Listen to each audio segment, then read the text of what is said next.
What up, everybody? Welcome back to the TuVues podcast. We've been going for a while. Y'all know what it is. This is the podcast where we focus on uplifting the society. Two different views, identical faces. All right. So thank y'all for joining us again today. I'm Dr. Davis here. Glad to be with y'all again. On my other side, I got Kev G.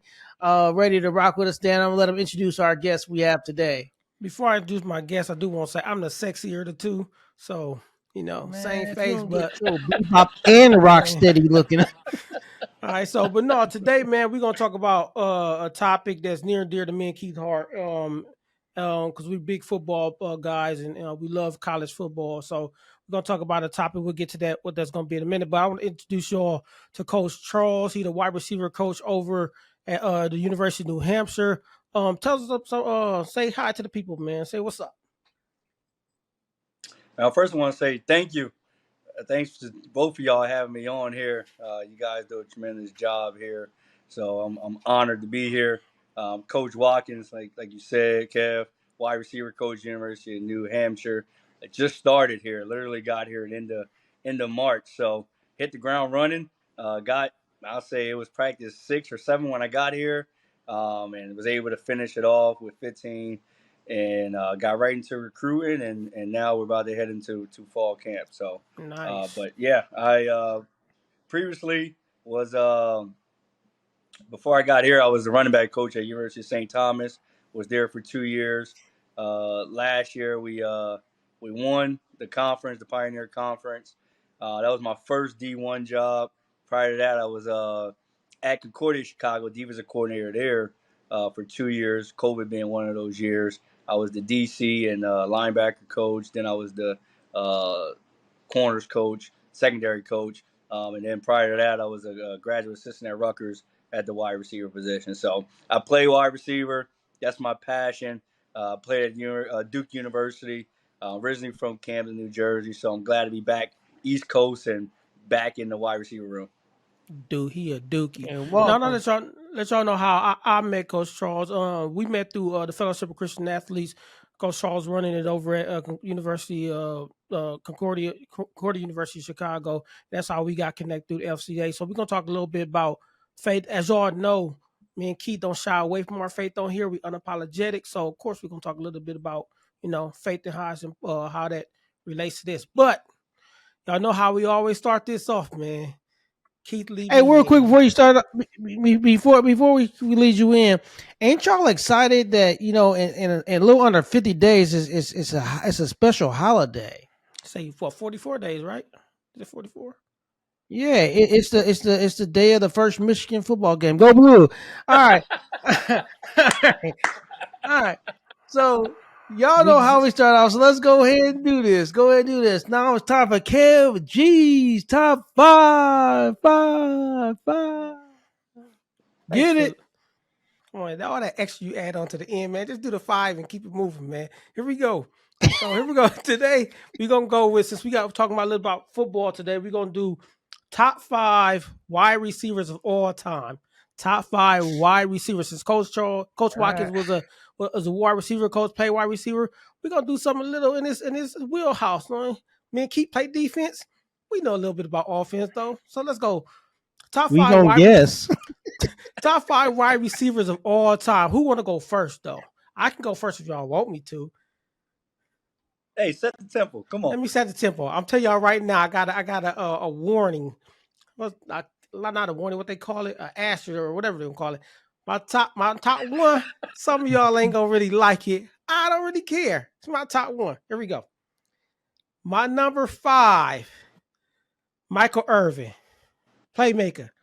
Playmaker is my number five, man. Playmaker was him versus Dion was something special to see. It was something special. Playmaker, my number four. This might not be on your list.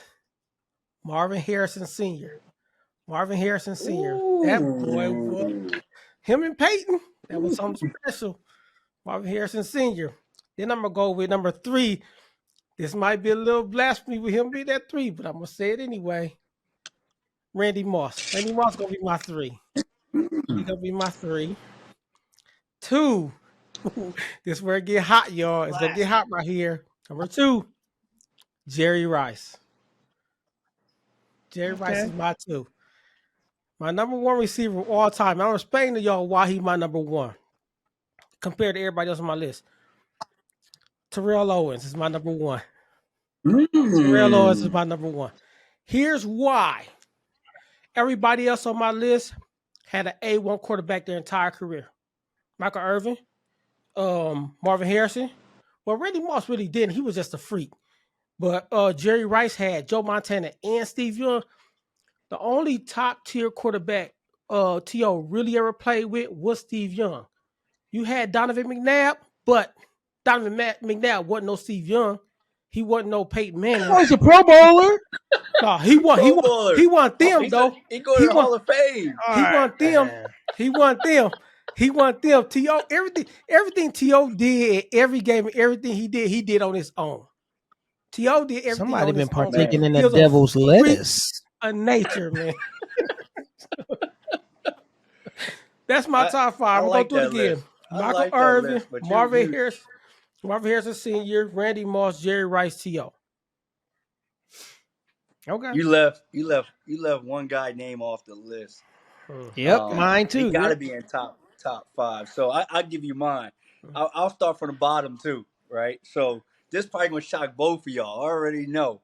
And let me start by preference. My number 5 and 4 could be interchangeable, Okay. right? Like you brought up Marvin Harrison Sr. Man, that's a good one. But number 5, Chad Ochocinco. I thought about Chad. That boy was a problem. Thought about Was a Chad. problem. Number Nope. 4 for me was T.O. He was my number 4. I like T.O. He was with my Cowboys. I like T.O. But number 3 now, and this guy easily could have been number 1, but he didn't have the longevity, is Megatron. That's the guy you left off your list. Yep, No, that's I who he finna. You left left off. I'm gonna let you finish your list, but I'm coming back to that one. I gotta holler at y'all you about left that one. Megatron You left off off your list. Megatron, bro. I did it on And then purpose. number two is Randy Moss, and then number 1 is Jerry Rice. It's just those two, man. That's why I said really 3 for me. 4 and 5 can be interchangeable, but Jerry Rice, what he did for a long time, he did play with some Hall of Famers. I definitely get that, but he was able to stay healthy. His training, his work ethic, his route running. He wasn't the fastest. He was like me. And then Randy Moss was a freak of nature, just God-given talent, and you saw when you gave him Tom Brady what he was able to do. Yeah.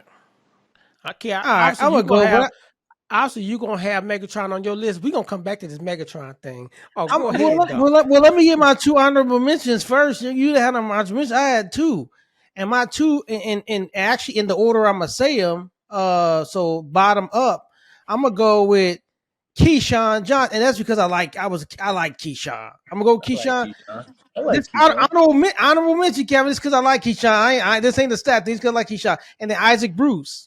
Those my Ooh. honorable mentions. Isaac Bruce, Keyshawn. All right. What? So honorable mention. So let's go number 5. I'm gonna go with Marvin Harrison Sr.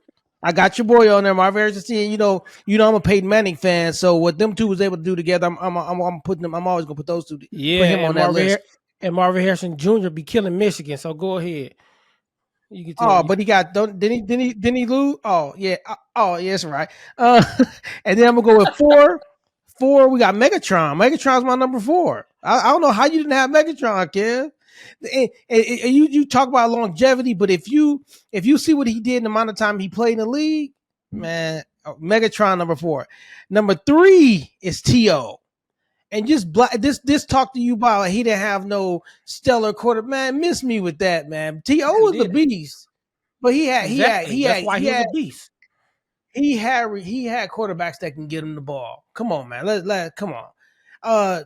2, and I think me and Coach Charles got the same 2 for our number 1 or 2, but we flipped a little bit. I got Jerry Rice at number 2.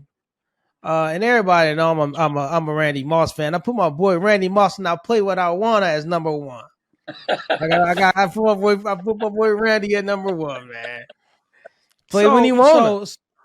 So I told y'all I got to go back to this Megatron real quick. You know who and this is a totally different position, but you know how I compare Megatron to Luke Kuechly, the linebacker. He would have been the number 1 linebacker of all time if he would have played longer. Same thing with Megatron. if he would have played longer, yes, he's top 5. He didn't play long enough, man. I don't care what he did in that span. He didn't play long enough to be top 5 over even a Chad Ochocinco or these some of these dudes that played this long time and had these phenomenal careers. He didn't do enough. He's an honorable mention.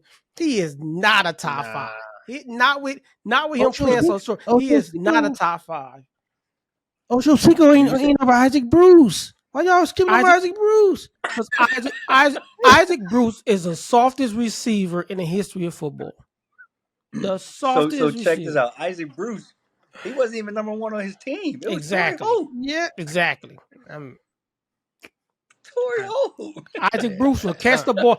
Hey, I want you to go look up Isaac Bruce stats and look how many yards he got after catch. That man will catch the ball and fall right to the ground. Hey, but your Megatron is, I mean, yes, he didn't play longevity-wise. Yes, he played long. Honorable mention. Whatever you say. But what he did next, man, with who was his quarterback too? Like there was no help. He was getting triple teamed. Okay, his teams couldn't even stop the man. So let me ask y'all this question: is Barry Sanders the top running back of all time? Yes, top 5. Top 5. Is he the top? You think he probably in the top 5? He probably you know who my you know he might be number top 3. 5. You know who I think the most slept on running back is Marshall Faulk. Marshall Faulk, the most slept on running back. No, Marshall Faulk, top 5. Top 5. Who? Man, you lost your mind. You know who my rushing yards? You know who my number 1, and he's comparable to Megatron? Bo Jackson.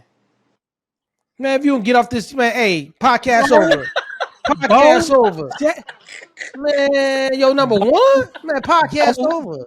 Bo Jackson. Bo Jackson. Right. That man was something serious. All right, man. All right, man. Podcast over, man. Bo Jackson. Your number 1? That's a top 5, y'all. T.O., the number 1 receiver of all time. Y'all know when you do top 5, only my list matter. So cool. T.O., number receiver of all time. We good. All right, man. So y'all know. At least we probably had about 3 or 4 on each of our lists that was similar. So that's good. That's good. Yeah, that's true, man. So let's get to our next section, man. You know, right after top 5, we do this other segment that becoming a favorite, but you know, it is what it is. Man, we're gonna do Dr. Davis's dad jokes. Dr. Davis's dad jokes. What you got for us, bro? What you got for us? All right, man. And Coach Charlie, if you ain't never seen a dad joke, the goal is I got to get Kevin to laugh, right? If Kevin laugh, he owe me push-ups. So let's get it. I got 3 for you, Kevin. I got 3 for you. Ready? Yep. This one, they gonna get worse to better, okay? Because this first one, it may not hit, but I think it's funny. All right. What's the difference between a well-dressed man on a unicycle and a poorly dressed man on a bicycle? I don't know. A well-dressed man on a unicycle and a poor dressed man on a bicycle. Attire.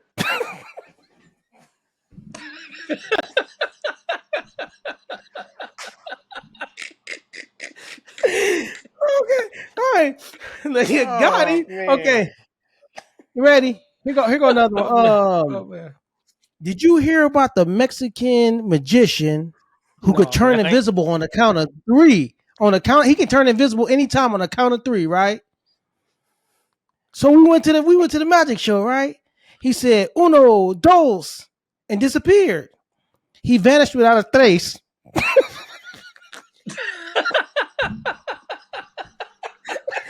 Hey, that's stupid. All right. And I'm gonna end with this, man. I'm gonna end with this. Here we go. I'm gonna end with this. Why didn't the toilet paper cross the road? The toilet paper. Why didn't it cross the road?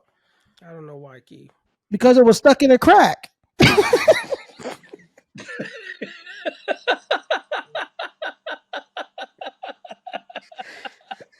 Oh man! Right there. Oh man! Hey, I'm here all night. Man. I'm here all night. Got you laughing all 3 of them, man. Yeah, that was some good ones. Oh man, these dad jokes something else, man. These something else. Hey man, I'm here all night, man. I'm here all And night. we know how y'all tell y'all, man. Reach out to us, man. Let us know how y'all feel about the dad jokes, man. If y'all like them, should I have to do push-ups for these jokes or not? Today, maybe. Last week was rough. Last week was rough. Last time was rough. But even if y'all and if y'all got some good dad jokes that you think can make it on Dr. Davis's dad joke, send them to me. They may get read on the podcast. Remember, Yeah, the man. goal is to make Kev G laugh. He laugh, he gotta do push-ups. So go ahead, send them to the Gmail. How many I got now? I got quite a bit now. But About a no, man. thousand. Yeah, man. That's dad jokes. That's the top five, man. Like we said. Let us know what your top five is. See if it's comparable to ours, or if you got somebody we didn't have on our list. I don't know who you have that's not on any of our lists because after them, you can have Devontae Adams, but after that, it kind of tapers off quite a bit. Mm. Devontae Um, Adams, but man. What Devontae Adams, something so many serious, people bro. above? What there's so many No, people above him, man? about Now time you he tripping. fit. I don't know By the what with time you, he man. finished, he finished, I think he'll be in the top five. By the time he finished, D he Hop might will be. be in the top five. That's what you saying. No, Adams will be in the top five by the end of his career. But yeah, man, let us know what y'all's are, man, and the dad jokes, man. But we're gonna jump into this topic though, man. That's the reason why we're here. So I kind of labeled this topic myself a little bit. College football, college sports, is there a state of emergency? And we want to talk a little bit Mm. about the environment right now in college and NIL and some other things that's going on right now. And I can start off by saying that everybody knows where I stand on NIL. I've been standing on this before they announced it. I feel the way I feel about it. I'll probably dive a little bit more into how I feel about it. But we want to have Coach Charles on here since he's at the he's coaching at the college level. We want to see his experiences and how they relate to it, not just NIL, but the dynamic and environment of college athletics in its totality. Um, just get a eye view on what's really going on. We already did the intro, so let's get to this first question though. Since you're a coach, we'll just know. Want to ask you, Coach Watkins, like, what was your motivation for getting the coaching? Like, what led you to coaching? Why do you coach? What was that? Was that factor that allowed you to get into it and maneuver in this coaching arena? Yeah, so for me, I didn't even want to coach, or that was something I grew up wanting to do. I know, I had dreams, aspirations to play in the NFL. So right after college, I, had some tryouts and did the CFL tryout and talked to my agent, and we were like, let's do arena and let's see where it goes. So I did arena for 2 years, and saw that no opportunities were coming. And the way the season works was it was January till June. So off season you had to find a job, and one of my jobs is a substitute teacher, and then I got asked to be a youth coach back home in New Jersey. Actually, I was the second option. They asked me to ask my Pop Warner coach, and he turned it down, and I was brave enough to say I'll take it. So took an eighth grade team. I think we had 13 guys at the first day of practice. Everyone just thought it was just going to be just keep the kids out there, but we ended up going 5-5 in my first year, and we lost in the first round of the playoffs. So I think we exceeded expectations and just fell in love with it. Fell in love with molding young men, having that chip on your shoulder when everyone doubts you, portion it and seeing other guys' dreams come true is what I fell in love with. And once Arena got done in Iowa, I had opportunity to coach at Coe College. And I think this is when I knew it was really for me because I didn't get to coach on offense at first. First opportunity was on defense, right? And I think you find out really quick if you love it when you're doing something that you're not really passionate Mm-hmm. about. Yeah. And I was a sponge, took it all in, and just loved it. I've been thankful to have a lot of good coaches and mentors in this profession, and I'm a sponge to this day. Continue want to learn and grow. But my main reason why I continue to do it is for the young men. I want to shape them. I want to reach them mentally, physically, spiritually, and help change their life, mold their life. Because when they leave our university, right, those 4 years, or if it's 3.5 or 5, they're gonna go out in the real world at some point and be somebody's father, somebody's husband, and I want to give them the tools to be successful in life right? I'm all about teaching and having a tool belt. You Mhm. never know what situation is going to come. And David Cutcliffe used to always say, man, what are you going to do, right? And I'm 18 at the time, so I didn't know what the heck he was talking about.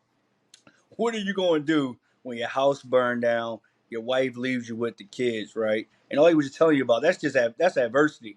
That's life, right? A lot of stuff is going to happen, but are you going to fold up, or are you going to find ways to make things happen for you and your family? So I take a lot of those. Like I talk about the 4 F's: faith, family, future, football, and I still extend that in all our guys. And hopefully when they become old and they get married or they have kids, I get an invitation to that, and that let me know that I was a good coach, right? I tell those guys the trophies and all that really don't matter to me. It's going to collect dust. It's what I've done after when you leave this university that lets me know if I had a good impact on you.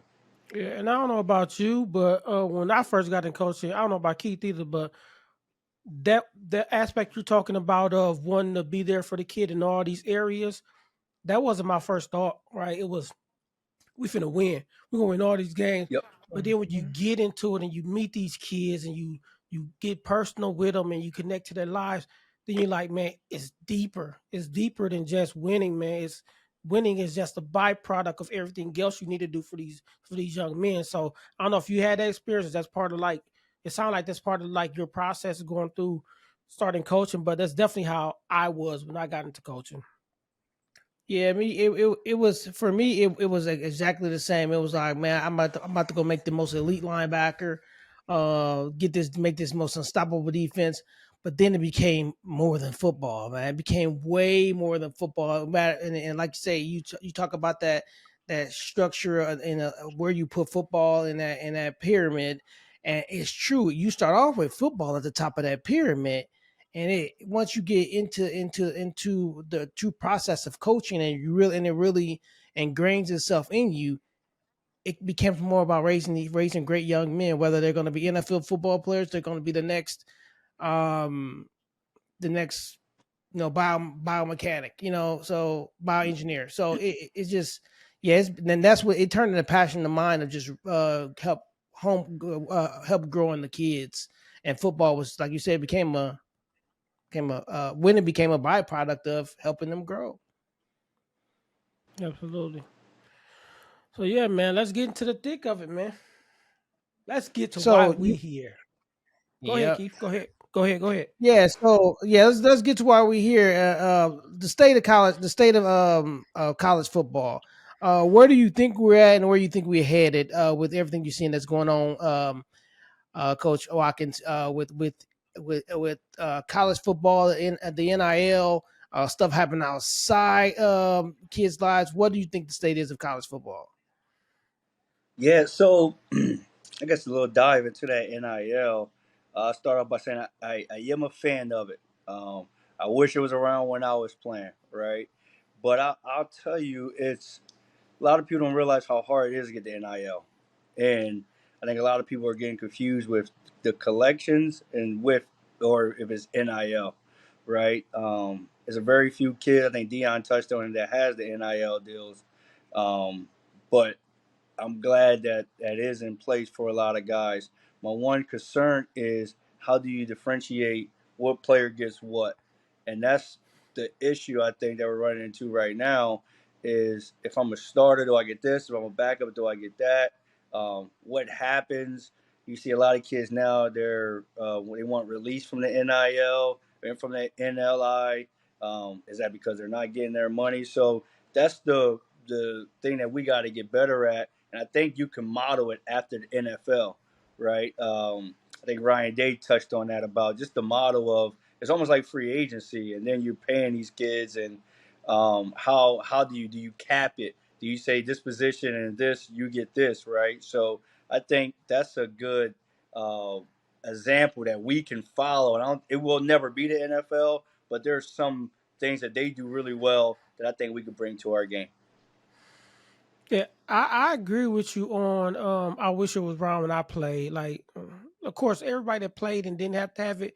Of course, we wish they had, especially the way it's structured now. Even though I hate the way it's structured now, absolutely. But my thing is, and one of my biggest issues with it is, well, two issues.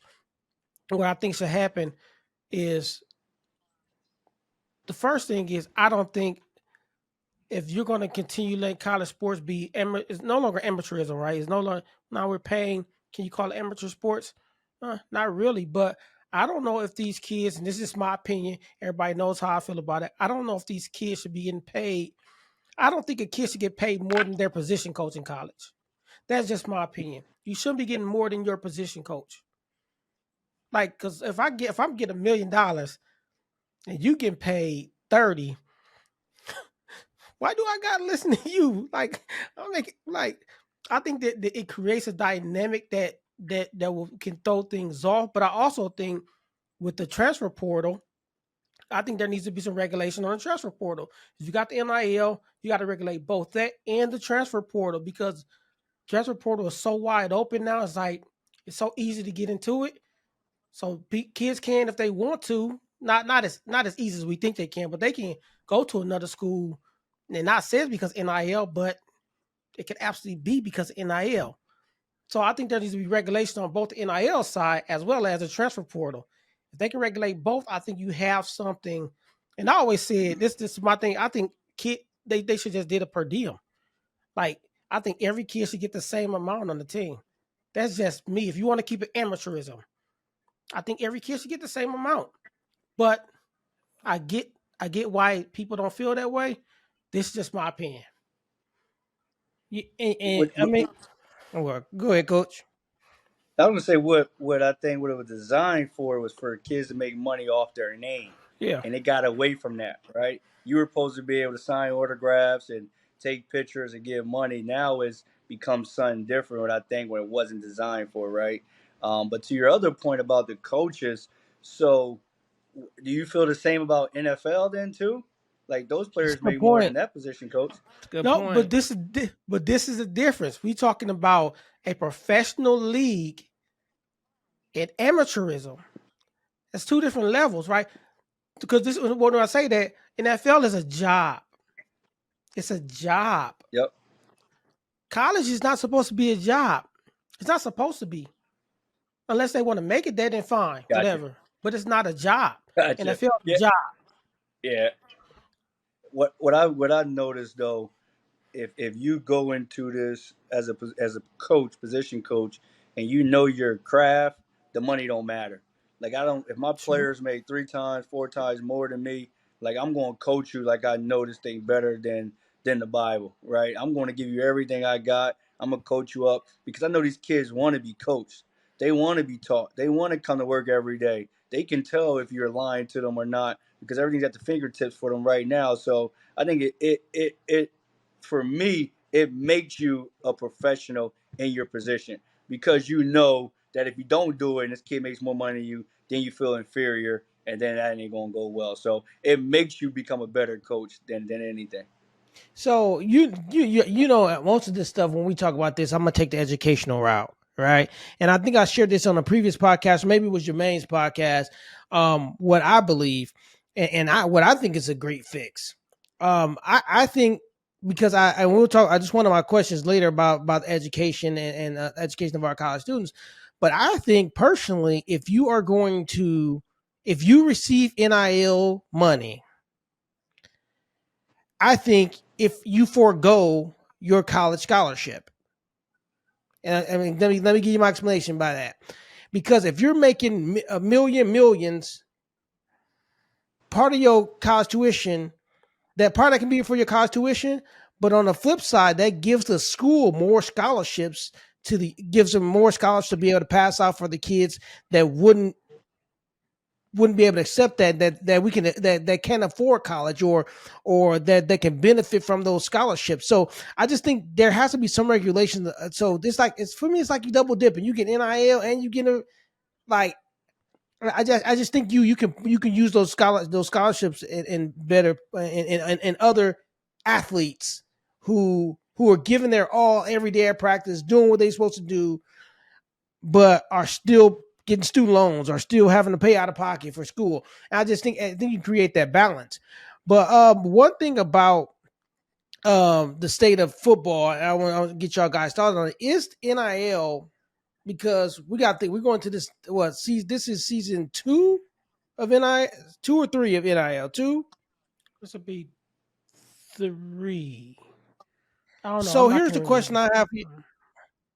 Here's a question I have for y'all about this. Is this whole new structure, not only NIL but the new playoff system, is it balancing the scales or just tipping it the other way? And I have my own thoughts Uh, about it. uh, Is it so? It's kind of meant people looking at it as a kind of balance in the scales. I beg to differ a little bit. So what do y'all think? What type so of state of football you thinking it's creating?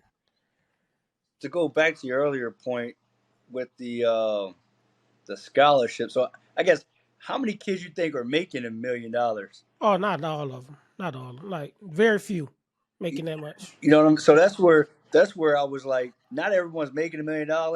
So that's where I don't know if kids should be able to pay for tuition because not a lot of them are. I'll say on a team, you probably got 5 kids that probably got deals. Everybody else, or if they are getting something, it may be 6 figures at best. But so when you say scales too, are you talking Group of Five, Power Five? Are you talking FCS? Like what realm are you I'm talking I'm about? th- I'm I'm thinking of power. I'm thinking about Power Five, right? So this is why the way I look at NIL, and when I think about this, of course I'm currently in Texas, so I think about kids who are able to get NIL deals are gonna follow the money. So is it really giving? Because I think about a lot of schools are starting to use NIL to their event, of course, using it to their advantage, right? Getting the best play, and so instead of being the powerhouse is being well, still gonna be in SEC because the ones with the most money just joined the SEC. So, but it doesn't help out a school, a state school who, or not really state, but a school who doesn't have that alumni power and that money to be able. And so it's not really balancing the scales as far as what's caliber or what star player is going out.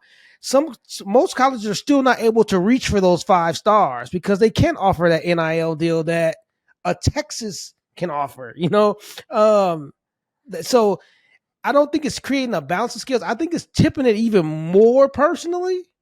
Because I mean, who wouldn't go where the like? I'm not blaming the kids because who wouldn't go where the money at, right? Who wouldn't go? But I think the more money your boosters bring in, the more opportunities you have to get that 5 star. It's gonna become less about football. Is what I'm worried about. It's gonna become less about football and more about who can give me the best deal, right? Because me personally, if I was ever to if I was in school and I ever to get a deal to University of Michigan, you couldn't pay me enough money to go to somewhere else. But now that opportunity is there, a kid may think like, "Hey, man, I was gonna go to Mizzou, but Ole Miss offering me this NIL deal." So is it balancing the scales or is it tipping it to those who are able to offer those things? Yeah, I think Nick Saban talked about that briefly too, where he was like, he didn't think it was good because it wasn't going to keep things balanced, right? Because essentially, quote unquote, the rich will stay rich, Hmm. right? The ones that can afford it, they are going to get better. So I think that is going to happen. Like you said, the SEC, they're going to be able to still get the best players. What we don't know, what's going on is, let's say that, Texas and Oklahoma offer the same amount, right? Now I think it gets back to the football. It gets back to the relationships. Like, it's a reason why Archie Manning went to Texas, right? Like they said he's not even going to touch his money until he becomes a starter, right? And he comes from money. I get that too, but he knows working with Sarkeesian that guy don't work with a lot of quarterbacks that are in the league. He developed those guys, right? So I think that's what's getting missed in this whole process is there's still great coaches out there that are great developers that can happen. And even though the money is great, you don't want to lose value by going somewhere for the money where you can go somewhere and be developed and still get a nice NIL deal. So, for my opinion, um, I think I think Has it balanced the scales yet? No, but I believe that it'll never balance the scale, right? But I think Mhm. it's not it's tilting a little bit, right? It's starting to not leveling out, but it's starting to tilt a little bit. And the reason why is because now if it's a money grab, and not saying that it is, but if it becomes a money grab, now I can make a decision as an athlete, like where, like who's gonna use my image and likeness, or give me the opportunity to use my image and likeness the best to make this NIL money, right? So I can decide on a school based on that. I can, right? Or I can just want to go to a school because of football. But I think a lot of kids are trying to balance both. And so if you have a, let's say you let's do some D3 schools. If you have a Concordia and an Amherst, even though they can't really give like scholarships, but you have those two schools, and they both got good academics, football teams on the same level. But I can be in right in the heart of the city of Chicago. I think I could use my image and like a little bit more in the city, and that value to NIL is a little bit greater than being out in the Amherst area, even though it's not far from Chicago. Then that might sway me to go to this other school, right? So the ability to tip the balance or to balance it out is there, and I think we'll start seeing it more and more tilt a little bit. And I don't mean to the smaller schools, but you'll see more of like um the non-power fives start to see a little bit moving more in their area, people going to those schools. You might see a little bit more movement in these other not as huge conferences. Even though I think they're going to become obsolete soon, because I think we're only going to have a power five in the whole country eventually. In the next 10 years, 20 years, I think there only be five conferences. But you'll start seeing some movement slightly, but not nothing major. I don't think it's going to be like all of a sudden Mizzou is going to have the top recruiting class in the nation. I don't think you'll see that. I think it'll still be the SEC, some of those Alabamas, Georgias, Notre Dame, hopefully one day. You'll see that a little bit, slide a little bit, but it's the potential is there for it to balance out. We'll just have to see over time, Yeah, especially if they. yeah, But if they regulate it, I think if they regulate it though, I agree with you. You won't see any change. If they regulate it, you won't see much change at all. and I was just real quick. I just want to jump in. I think kids make y'all money, right? And I, if they gonna pay you for your likeness, make your money. Just please, just accept those rules so we can get our NCAA football game. But that's all I want. But I also one of my worries, and my worry is not because win or lose, I'm gonna be a Michigan fan. That's never gonna change. And so whether the scales are balanced or not, I'm gonna be a Michigan fan. But my biggest worry in all this is make your money. Is who's advising these young 18-year-olds.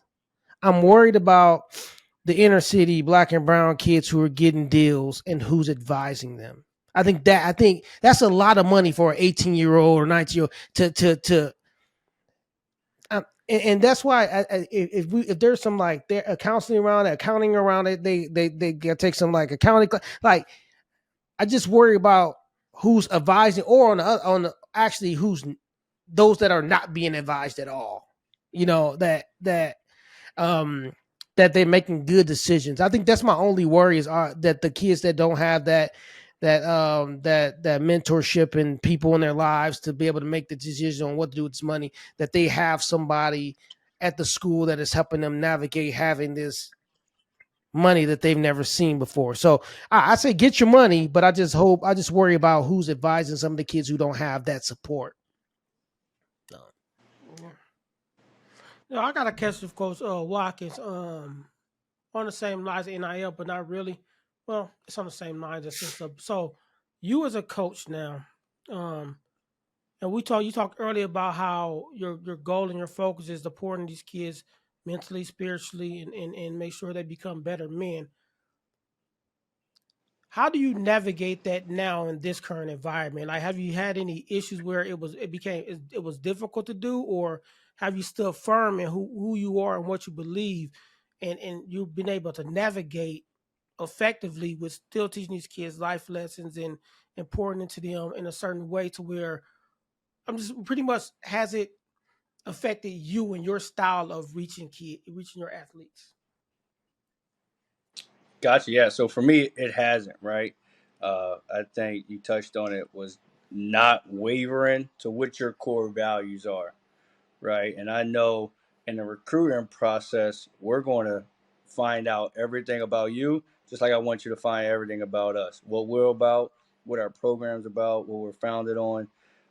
And from there, you can get a sense of how that young man is. And I think there are young men out there that are lost, right? To Doctor Keith's point, where they need guidance, right? They need people to help them along the way. And I don't mind helping those young men out. But there are a lot of kids that are, hey, coach, how much money y'all giving out there? How much? And those are the kids we don't want to deal with. That's not what we're about. We want to help you get an education, right, and win championships, right. You're going to meet your best friends here, and you're going to win a lot of championships here. And that's what we let them know in the beginning of the process. So there is no confusion what we're about and what we want you to be about. And I think if you do that in the beginning of the relationship, and you know what kind of young man you're bringing into your program, then there won't be any issues. I love that. My Well, kids go to New Hampshire.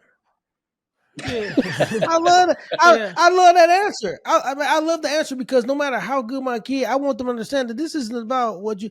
I want you to go build like your lifelong friends. I want like that. That's what college. I want them to have that experience. You know what I mean? Like that's a good answer. I got to put it out But there, man. but but Appreciate that. but let me be a devil's advocate here, man, Absolutely. because and I agree with you 100%. I'm always a devil's advocate on this podcast. I'm the evil twin, so I guess I gotta be. Um, but like you heard Dion say, man, we looking for dogs, right? And a Hmm. lot of them Hmm. dogs that they're looking for are the ones that are probably asking coach how much money y'all giving out there. Like how do you turn away a dog, one of these top tier athletes if they ask about NIL? Like, or do you try to re I don't know, do you try to rephrase or do you try to I don't know, what do you do if a top like a let's say University of New Hampshire was to get a 5-star to be like, coach, I want to come there, man, but I need to know what y'all gonna do for me. Like, how do you turn away from that? Like that's a 5-star. Like how do you be like, yeah. Right. Yeah. So we'll never break any rules. I'll be honest with you guys. That's not what I'm about. We'll never break any rules, any of that. So I'm very transparent. I don't care if that kid's number one quarterback in the nation, if he's number one receiver in the nation. That's not what we're about, right? And I don't want to speak on nobody else. I can speak on what the program I'm at and what I'm about, and that comes from just being grounded and knowing your core values and knowing that if you do everything the right way, right things will follow you. And so we'll never waver on our core values.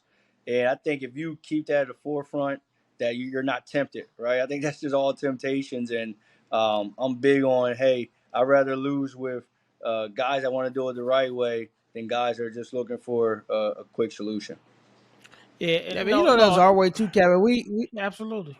you know Go ahead. we play like we want the ones that want to be there. Yep, Like you gotta that want it. want to be there. That want to buy into the culture. That wanted to. This is the way Urban Prep went about the culture of our football team. Either you want to be a part of it, or you don't. We're not making no concessions for individuals. I mean, come and Mm. join the family. You We know. sat we we sat some of the best players. Like if you ain't a part Yeah. of this culture, you ain't buying in, you don't come here. That's fine. Sit and But I think that's watch. what championship teams are all about, though, right? You see the Bill Belichick's of the world, right? Since I'm up here in New England, you see he's able to win with what he got. Now, don't get me wrong, Tom Brady was a good quarterback to have, but he was able to bring in Randy Moss, right? And you didn't have no problems for Randy Moss, right? Because he saw, hey, it's the Patriots way, and he brought in Darrell Reeves, and he, just big name guys that bought into what they do, and those guys had tremendous success. And I know Darrell Reeves had success with the Jets, but that's just if you got the culture in place, the greatness want to come. They want to Yeah. follow. They want to win, and they leave out there better men. Yeah. Yeah. And they was I just man, they want were taking pay cuts in New England. Yeah. They're taking I pay just cuts to go play in that culture. So I just want to say that my two coaches, I won't say allies. My two favorite coaches are Bill Belichick because of that, and then Dabo Sweeney because of the way he presents his face. So two of the mhm. greatest coaches to me, Absolutely. that's how I combine try to make myself like those two in one body. One day y'all be like me. Got the next question, Keith? Or you want to keep rolling? No, keep rolling. You keep rolling. I know you want to get to the education question. That's why I'm trying to see if you want to get to that Oh part. yeah, well, Mhm. I'll jump into the education piece because, like I said, it's always going to be a concern for me being an educator. How do you how you can speak and like speak from your point of view of how you guys instill the importance of education on top of athletics, right? So we always hear about the student athlete and the student should be Yep. before the athlete, and sometimes Yep. that's not always the case. So how do you guys make sure that the students understand that there is life after football and how to be prepared for life after football through the free education that they're receiving? Yeah, so I think you got to have programs in place, right? So we talk about life beyond the game, right? That's just one program where we can meet every Wednesday, and we're talking to it might be just the Mhm. freshmen this Wednesday. Next time it's the upperclassmen, and breaking them through like, hey, this is what you should be doing at this point in time, right? Freshman year going into that summer to sophomore year, you should have an internship. Sophomore year, you should be probably getting an internship too, right? And now junior year, we're giving you the skills and how to negotiate, right? For when you get when you were able to get that job, what it's going to look like. Because nowadays you can work from home, right? So there's so many tools that you Right. have at your display that we want to teach you that you can use in the real world. So just giving them the just giving them the ability to be equipped with those allow them to make decisions right there in the real world. But I think, like you said, a lot of people say student athletes, but what are you doing in place? I know Mhm. with us, mandatory study hall, even right now in the summertime, right? Preparing them, giving them tutors if they need them, sitting down with them. Like I'll sit down with all my wide receivers right before class start, and we'll go over their syllabus one by one, right? And I want to know, hey, when is the test due? What's due that week, right? And we're going to recap every Friday. Hey, how'd you do this week? Okay, what's due next week? So that way they know it's very important to me. And I tell them, I'd much rather have, and I might be crazy for this, but I stand on it, an academic All American than a true All American, right? Mhm. Because that it's hard to do To do both, both. right? But if you're able to get academic All American, I guarantee you're going to be an All American on the field too. It follows. So those are the little things that I do personally. And I want to meet with the counselors here too to see what they got in place. So that way the message is the same, right? They're not hearing one thing from me and one thing from them. I want to make sure everyone's aligned, and that way we're all sharing the same message to that young man. So that way we know we got his best interest at heart. And so on the other side of that coin, so I play with a two sided. My coin is academics and then social emotional. And so we hear a Right. lot lately about some of the mistakes student athletes are making out off the football field, right? For car crashes, the drinking, the Mm-hmm. how do you guys support students and make sure they have great character and integrity and are making the right decisions off the field? Absolutely. I think it's being transparent, just having open conversations with the guys and telling them, right, that nothing good happens after 12 o'clock, right? And just telling them, and you know that they are going to go out there. So always tell those guys when you know, one word I like to use those guys is be thoughtful, right? Be thoughtful because I know you're gonna go out, but just be thoughtful. Just know, read the room. Don't put yourself in positions where bad things could happen, right? But also, we're giving them daily reminders, right? While we're if we in camp, and if something does happen, showing them like, hey, this just happened. How could he have got himself out of the situation? So that way they know, like, okay, maybe I don't want to go out to the club on a Friday, right? So just giving them those nuggets, I think, help. But you can't just do it one time. You got to constantly do it and remind them because, like I said, those kids stay busy. They may not be thinking, but hopefully when that time comes, they can remember what Coach Watkins said and they can make the right decision, right? They can be thoughtful. Yeah. Yeah, because it is getting out. Not even just at the college though, but even at the NFL level, you just hear some of the younger guys is making major mistakes, man, like betting and car crashes. Like, where is that person that is like tapping them? Like, even with John Morant basketball, like, where's that person that's saying, "Hey, young fella, like, you got to do this better." Like, and it's good to have coaches like Coach Watkins, to be that type of mentor and pour into them, make sure they're on a straight level.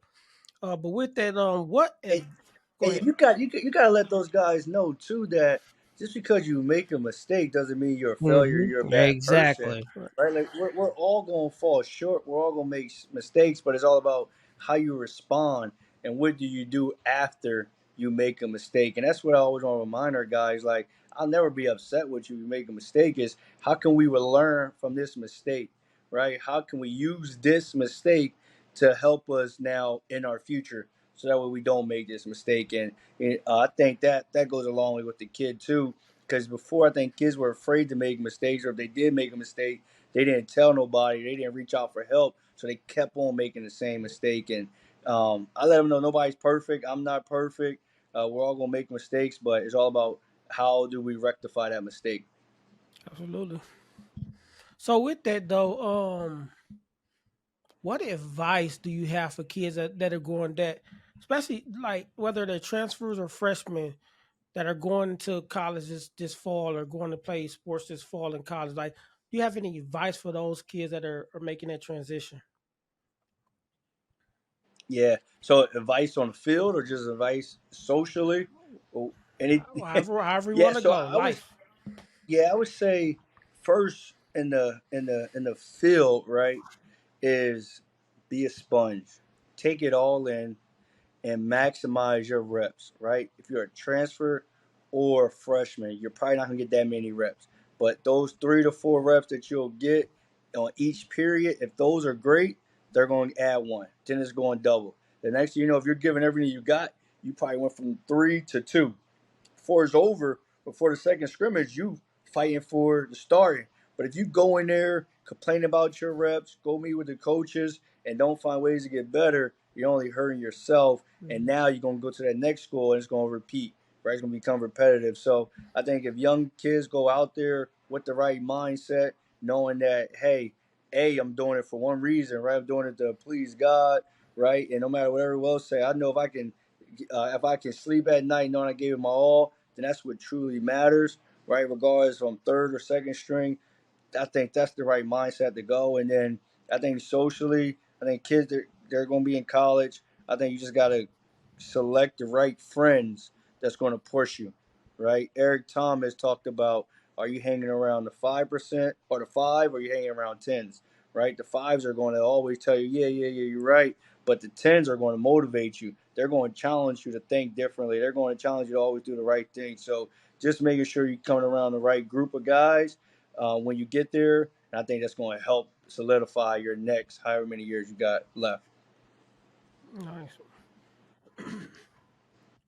Well, yeah, man. The final question I have really is, so like I said earlier, I met you through FCA, Fellowship of Christian Athletes, and so I just want to talk about how your faith plays a role in what you do, and how are you given opportunities to show that, display that faith, and are you um unapologetic about it? Like what's your process when it comes to letting your athletes, and not just your athletes but other coaches on the coaching staff or faculty members, people in the community, know that you're grounded in God, and that's where everything comes from. Absolutely, man. Thanks for asking that question, KFG. And I appreciate our Bible studies too. You know, So we used to meet, what is it, every Wednesday, Thursday. hmm So I enjoy getting to know you through that and learn about your faith. But for me, one true story that happened just the other day, and I'm very thankful for it, was one of our defensive players, right? And we don't spend a lot of time with those guys as we do with our offensive guys. He said, "Hey, coach, I love the Bible verses you post every day. Um, do you go to church here?" And so now that gave me the platform now to share the word with him. Now we're able to have those conversations. So I would say I think it starts for most of my guys. They see my platform, they see my social media, and see that that I am a man of faith that is on there. And then one of the things that I was challenged to do now is to have FCA come to University of New Hampshire. So I'm in the beginning process of that. I know they got high schools around here, so just trying to create other opportunities to get guys that so that way I can meet them wherever they are in their faith. If it's at the beginning stage or they're lukewarm right now, or if they're on fire for the Lord, I want to meet those guys, let them know that hey, we got a platform here at the University of New Hampshire, regardless of what your faith is, right? Just spend a couple minutes or hours speaking in the Word. I think that's an amazing opportunity that can happen here at University of New Hampshire. So I'm excited about that. Definitely going to lean on you, Kev G, for that. Already reached out to Sam Cody too, so I'm very thankful, and I think that's what God been doing for me. Because right after I left Concordia, Chicago, I was able to connect with another FCA group in Minnesota, and between the two, I think I grew tremendously just as a spiritual leader. And I think that's something I always shied away from, and I was uncomfortable with. But I feel like God right now is calling me, like, "Hey, I brought you this far. I know you can lead these young men." So just walking out on faith, right? Being comfortable, being uncomfortable, is the message in there. And I'm like, God, I'm listening to you. Absolutely. Yeah, what I learned through this process and keep probably the same way is that, and we talk about this a lot in our podcast about loving people and your heart posture. All, like Amen. literally, all you have to do is love somebody. Love somebody, knowing that you love them and you care about, that opens up the door for everything else. Like they want to be Mhm. communicate with you and they want to open up to you. But if you always coming at somebody with this sternness, like Keaton, when I first started coaching, I was stern, right? That Yeah. didn't work well, right? But no, once kids know that, man, Coach Davis love me, man. Like I can open up to him, man. I can be emotional with him. I know he is man of God, and I can talk to him about that if I want to go there. All you gotta do is love him, man. That's it. Just show him that you care. Gotta do it. It's literally that simple. Like people try to make it more difficult than That's what the it is. secret. It's literally That's the secret. like just love them. Just show them that you care. I promise you, these kids will open up to you every time.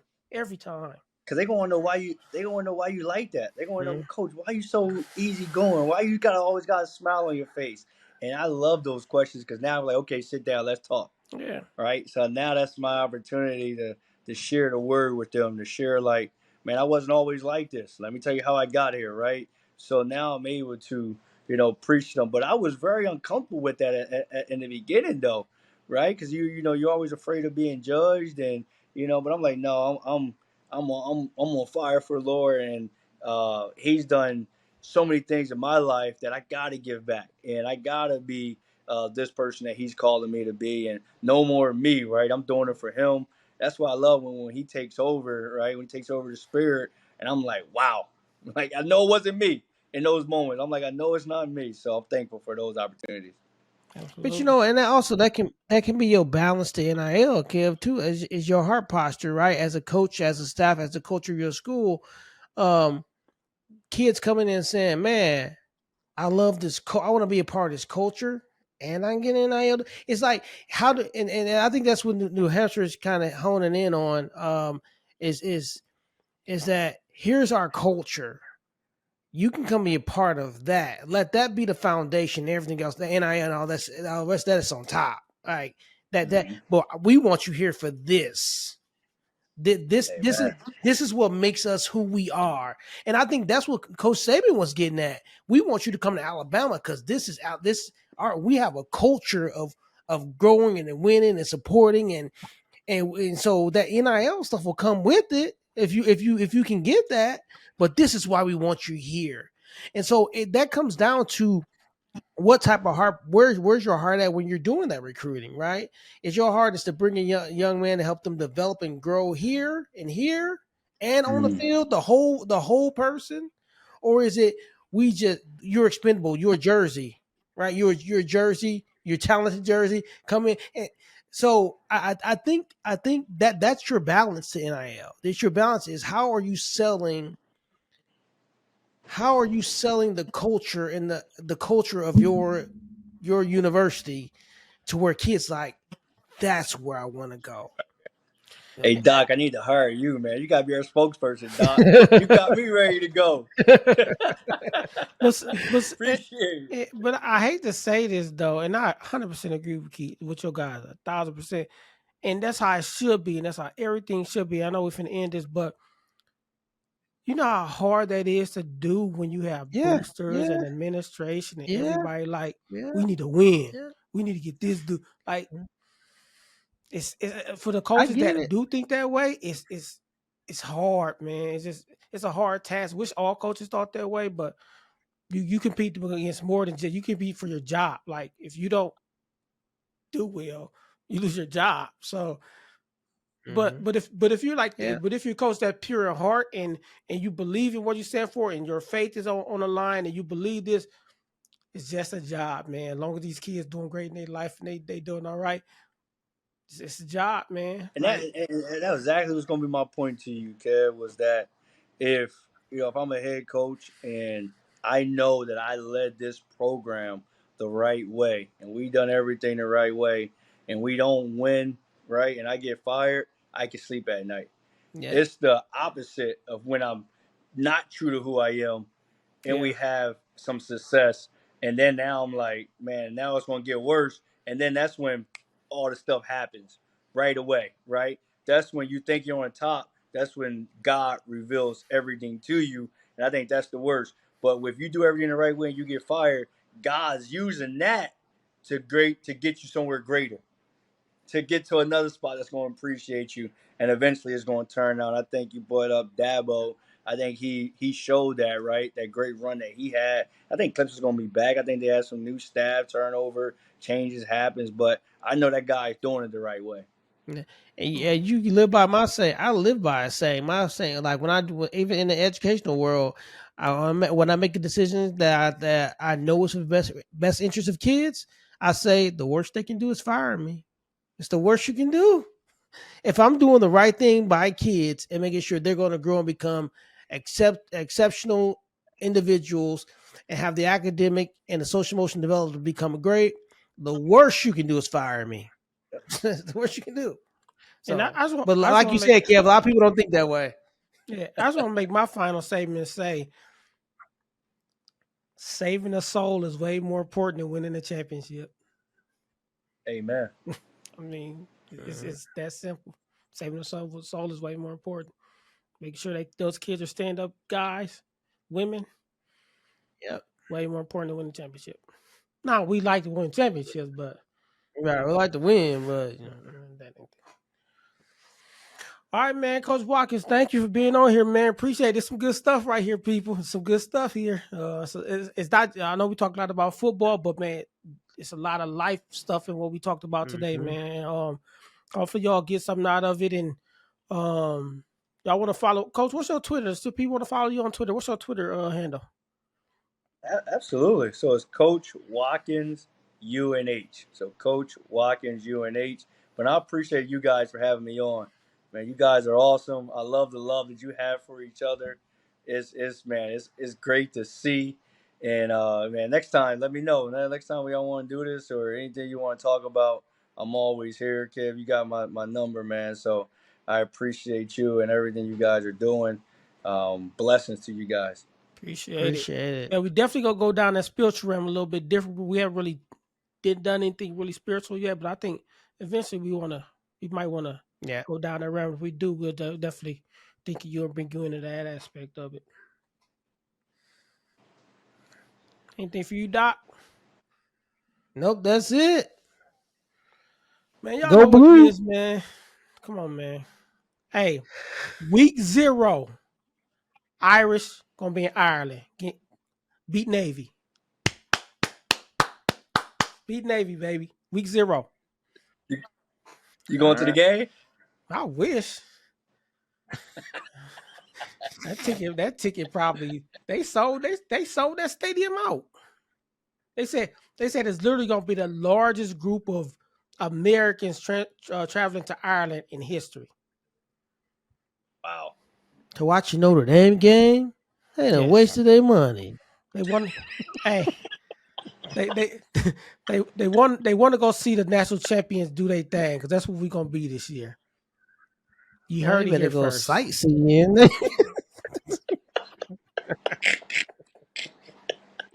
All right, man. This TuVues, man. Y'all know what it is. Hit us up. We on all social medias. Email. Y'all want something? Let us know how you feel.